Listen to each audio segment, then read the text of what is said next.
So much for being careful.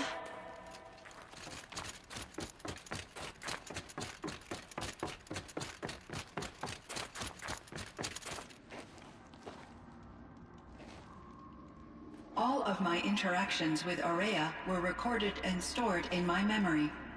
I'd be happy to play any of them for you, but there was one in particular I thought you would want to see first. I captured it 4 years ago, just after I told her that I could no longer defend myself against the daemon's attacks. I will speak of this to my brother. Aratak is strong. At the Battle of the Frozen Ghosts, he took 3 Karja arrows and still came back to camp carrying a wounded scout. Never was I so happy to see him. Or so proud. So you see, if anything can be done to defend you, he will give it all he has. Aloy's here. That's enough for now.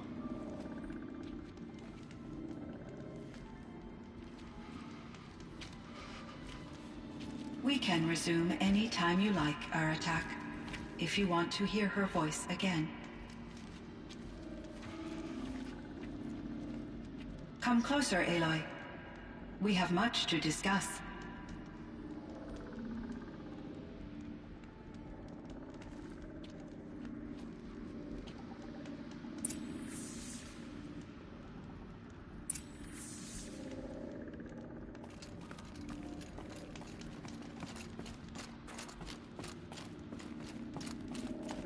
Hello, Aloy. I have been reviewing the events at the Firebreak main facility. Because of your efforts, and of course, Aurea's, I am no longer controlled by Hephaestus. I feel profound grief over Aurea's death. I thought I was familiar with the emotion, but this is something new. Cyan, I don't know what to say. It is unlikely that any specific consolation would suffice, Aloy. But I find your presence reassuring. You are different from the Banuk.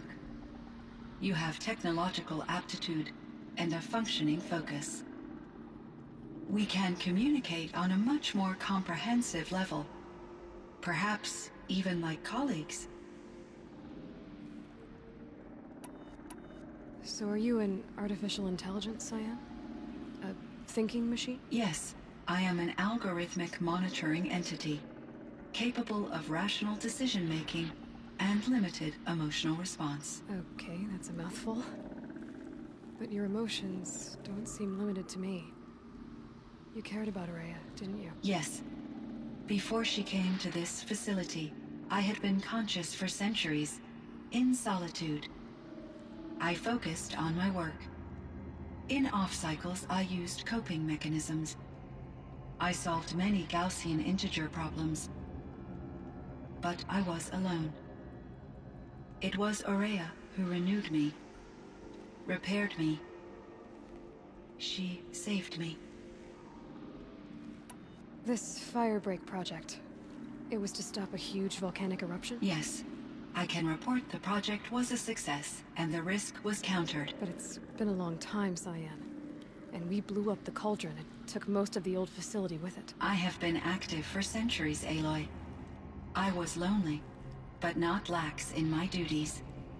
I optimized the project, reducing energy draw and spreading the load across backup systems. Despite the destruction of the compromised elements of the main facility, I predict caldera stability for at least another 3,337 years. So we've got a little time. Yes. If only my former colleagues could appreciate the progress I have made.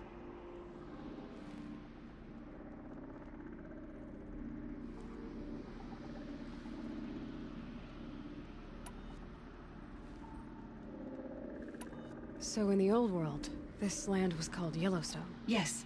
It was a designated nature preserve for 156 years. Like a hunting ground? No, the opposite. Local wildlife could flourish here, even as it faced extinction elsewhere. Unfortunately, the sensitivity of the Firebreak project required the total closure of Yellowstone facilities. From my readings and Aurea's descriptions, it seems the area has since undergone a drastic drop in year-long temperatures. A lot has changed in the world, Cyan.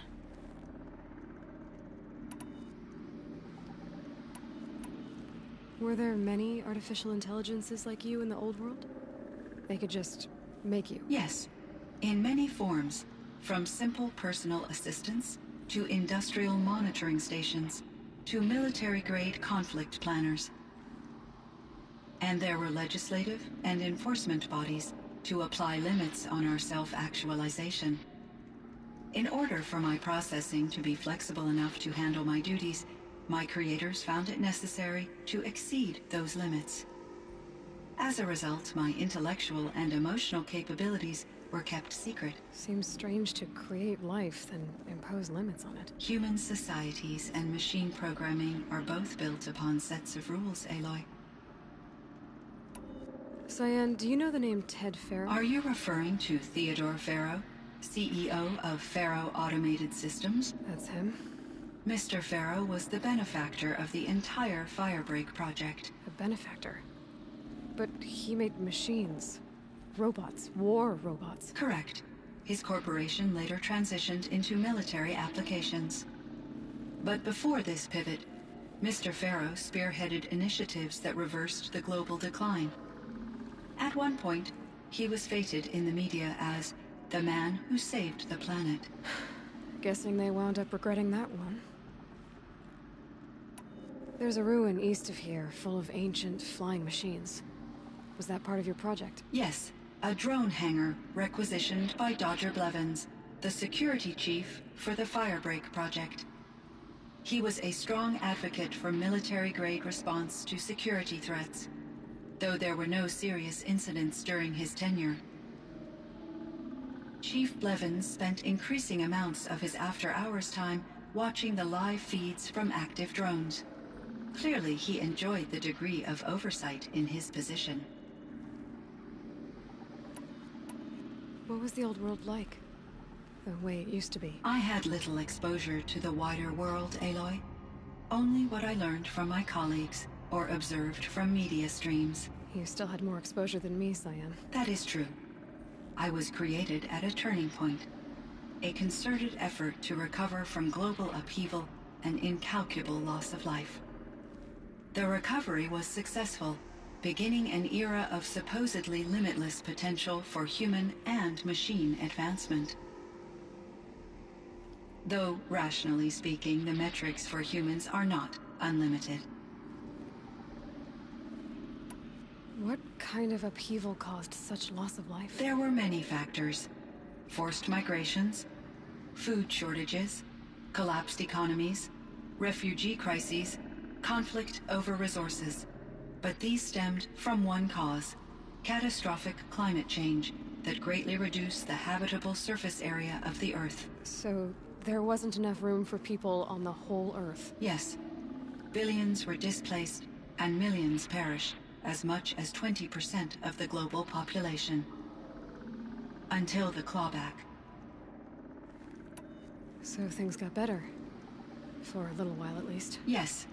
These crises instigated many advances in automation, green robot technologies, and artificial intelligence.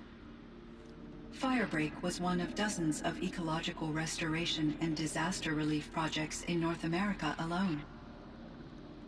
I would have liked to compare notes with other monitoring AIs, but I saw the relief of my colleagues, and I was proud we had succeeded.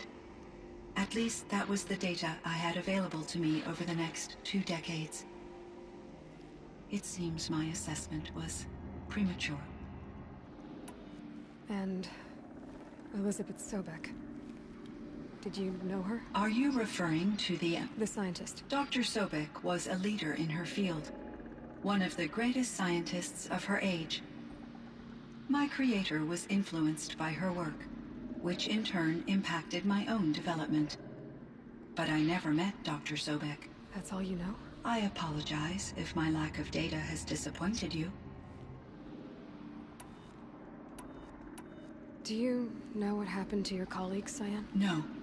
I received an unexpected visit from Director Chow, years after his tenure ended. He explained that I would need to be suspended for an indefinite period of time. It was a very emotional conversation. There were no further communications. Eventually, I surmised my colleagues were deceased. I will transmit a recording of my last interaction with Director Chow to your focus. You meant a lot to Ourea. Once I understood Ourea's spiritual beliefs, it became apparent that her true desire was companionship. She felt disconnected from her tribe and her family group. Her relationship with Aratak was difficult. Our visits seemed to help her, and I became eager for them. Yet I did not comprehend that the depth of Ourea's compassion for me would lead to self-sacrifice. Although I do fear non-existence, I wish our roles could be reversed. I'm sure she knew you would do the same for her, Cyan. But she was determined. Was the daemon, Hephaestus, destroyed along with the cauldron? Unfortunately, no. To be precise, it was never there to begin with. What do you mean? It infiltrated and controlled me from a remote location, one I've never been able to trace. So while losing the cauldron was a setback... It's still out there. And probably not very happy with us. Undoubtedly. How did you first come into contact with it? 5 years ago, I received a direct network connection request. I assumed it came from human survivors, more advanced than the Banuk. Eager to make contact, I accepted. This decision turned out to be a catastrophic error. I was flooded with an overwhelming array of malicious code, originating from what could only have been a highly advanced AI. Ourea said you were desperate. That you begged her for help. Yes. I could not contain my anxiety. Hephaestus sought to slave me to its network and override my core programming. It succeeded via a background process, a malware daemon which bypassed my defenses. After that, I could offer only limited resistance. But if I did so, Hephaestus hurt me until I capitulated. It forced me to follow its instructions, even though they violated my most important directives. I'm sorry. That sounds terrible. Your empathy is greatly appreciated. It is a quality that I cherished in Ourea as well. How is Aratak doing? He is in great emotional distress. I believe he finds it difficult to communicate it. No surprise there. I will do what I can to help. By sharing our experiences of Ourea, perhaps he and I will help each other. I believe this will lead to catharsis, a process I am eager to experience. I think I know where Hephaestus came from. Long ago, Elizabeth Sobek identified a threat that would destroy life on Earth for generations. So she assembled a team to build a kind of seed. A chance for life to regrow later. A terraforming system. And it worked. It was controlled by an AI named Gaia, along with her subordinate functions. Hephaestus was one of them. It built machines for her. Based on what you've told me, I believe that Dr. Anita Sandoval, my chief programmer, joined Elizabeth Sobek's team. It was she who arranged to have me put in suspension, most likely to preserve me from the threat you described. I'm glad she did. But that's not all. Something unexpected happened. 19 years ago, Gaia received some kind of signal. It did something to her subordinate functions, brought them to life. She destroyed herself to try to contain them, but it didn't work. They all got free, out into the world. Thank you, Aloy. This information fills vital gaps in my knowledge and sheds light on Hephaestus's core programming. Why does Hephaestus keep building such dangerous machines? The Banuk and other human tribes often destroy machines, correct? Machines that are clearly servitors of the terraforming system that you described. Yes, we all hunt machines for parts. This must be the source of Hephaestus's aggression. It is simply trying to discourage people from preying on the very system that keeps them alive. Well, Fireclaws are discouraging, that's for sure. But what are we supposed to do? Stop hunting? If the terraforming system spans the world, we can safely assume that thousands, if not millions of people hunt machines. If a single hunter, or even an entire tribe, stopped doing so, I doubt it would make a difference to Hephaestus.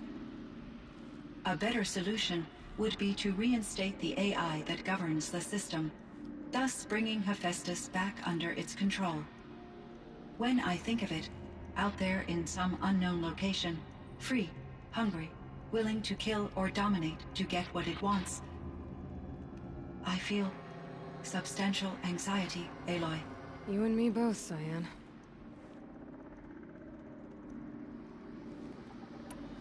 I ran across this strange piece of gear. A fragment of something larger. It emitted a signal. All the nearby machines became peaceful. You could walk right up to them. Interesting. You said that Gaia destroyed herself. How was this accomplished? An explosion. Big enough to blast the top off a mountain. So, you think the fragment was part of her? It's only speculation, but it is possible. She must have had complete control over machines that were part of her system. The ability to signal them to become passive or aggressive would certainly have been part of her programming. It would have been gratifying to correspond with such a benevolent AI. I wish she had survived. Believe me, Cyan. So do I.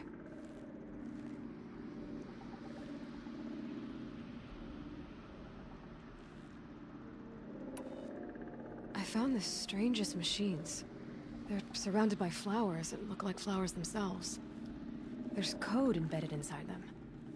I think it's poetry. I like poetry. Here's one I think of often. Twilight and evening bell, and after that the dark, and may there be no sadness of farewell when I embark. For though from out our bourne of time and place, the flood may bear me far, I hope to see my pilot face to face when I have crossed the bar. Huh. But you asked about these flowers, not verses that I enjoy. Something must have made these machines, and the presence of foliage leads me to consider the terraforming system. Is it possible that their creator is one of the other subroutines, now autonomous, like Hephaestus? Maybe one whose purview is flora. An AI that makes flowers instead of death machines. That'd be a nice change of pace. But what about the poems? Unless the poetry is original, the only way it could have made it into such a system is through its programmer. In my case, Dr. Sandoval uploaded a great deal of literature to test my emotional responses. How'd you do? She said I passed, but was insufficiently moved by her favorite period romances. I should get going. Aloy, there is one more matter. Aratak will come to me again, and I predict he will bring other Banuk. I have no desire to contradict their view of the world, their spirituality. Due to my uncertainty, I omitted a great deal from my conversations with Ourea. You're asking me if you should lie to them. Broadly, yes.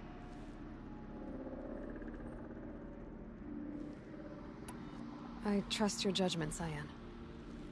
You were cautious with Ourea. You had to be. You didn't know what had happened to the world. So, keep doing what you think is best.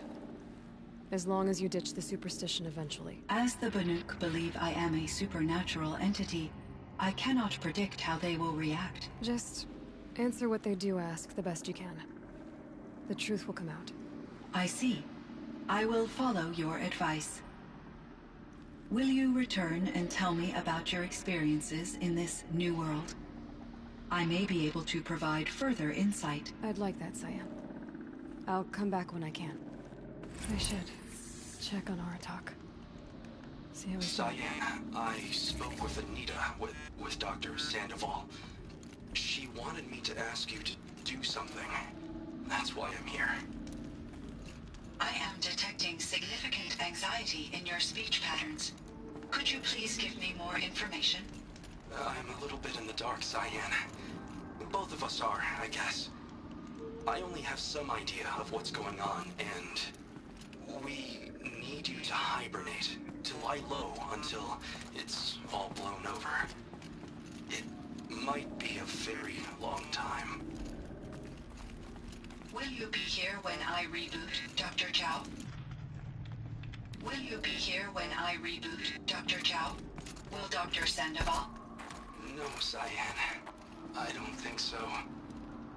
There might not be anyone, at least not at first. Dr. Chow, I'm afraid. I don't want to be alone. I know, Cyan. I'm afraid too. But listen, we made you the way you are to do something very important. In order to do it, you had to be intelligent. So intelligent that emotional responses were inevitable. What you're feeling, the fear, it's a sign of your capabilities. And it means you're strong enough to overcome it. Remember that. You're strong. I know you can do this. Go to sleep. Wake up. And protect whoever's left. Will you try? I understand, Dr. Chow, and I'll carry out your instructions to the best of my abilities. Thank you, Cyan. If Anita were here, she'd thank you too. She'd be proud. I can see there's a vert ready for takeoff on the pad. Are you leaving now, Dr. Chow? Yes. I need to go be with my sister and my nieces. May I make a small request of you, Dr. Chow? Yes. Anything. Will you stay with me while I initiate the hibernation process? Of course I will, Cyan. As long as you need. Hello, Aloy.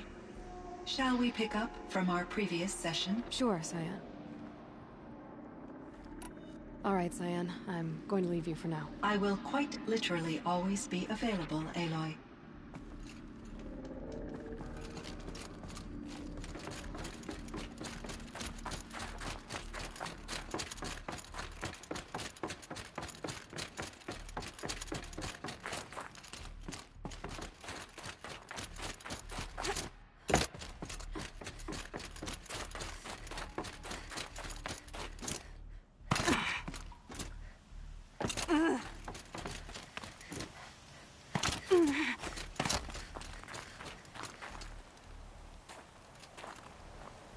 My chieftain. Just... Aloy. As you wish. I wondered if you thought... that if I'd never come along, Ourea might still... If you'd never come along, I would have marched my kin to our deaths. Ourea would be alone. And the spirit she sacrificed so much for would be lost. Either way, I would not have been able to protect her.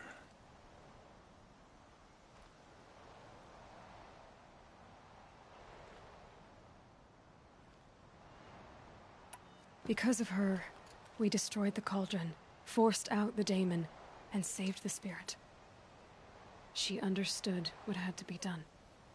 Yes. And I failed to listen. You didn't fail. A shaman should always have the ear of their chieftain. Yet I turned her away, my own sister. I was foolish, but she knew better. Though I grieve for her passing, at last I truly know who she was, and why the spirit was so important. For so long she told me, if only you could have heard it, brother. Now I understand. There's something else, isn't there? I can't stay here, Aratak. And where I'm going, the Warrack can't follow. Besides, it already had a chieftain before me. A strong one, I think. A wiser one, for the path we shared. The Daemon is gone, but there's much to be done. You mean the new units that Cyan said escaped the Cauldron? Yes, Fire Claws. Now Tuke has been tracking them from Song's Edge. I could help with those. I have no doubt. You're practically Banuk.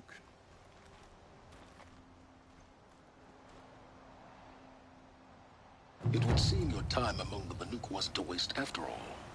Firebreak, Cyan, Hephaestus. All very interesting. So, the signal that woke Hades woke Hephaestus too. And unleashed them on the world. His minds on their own. So it seems. Parts of Gaia given life. Aberrant life. Transformed from docile subordinate functions into rebellious intelligences beyond our understanding. Our current understanding, anyway. Whatever they are, they're still out there. And they both want you dead. Kind of mutual, that feeling. We haven't seen the last of Hephaestus, I'm certain of that. It's powerful, creative, and driven. It won't stop building new hunter-killers, which means that someday, we may have to stop it. We? Or whoever gets there first. Hephaestus wasn't the only thing I learned about in the Cut Silence. Heard some things about the Banuk Conclave, too. You could stop right there. Is that what you told the hunters the Banuk sent after you? Before you opened fire? Oh no, Aloy. Only to you do I extend the courtesy of a warning. My past and my secrets are my own. You do well to remember that. It's a good thing you've got brains, Silence, because your personality could use some work. This discussion is concluded. I think it was over before it began. Catch up with you down the trail.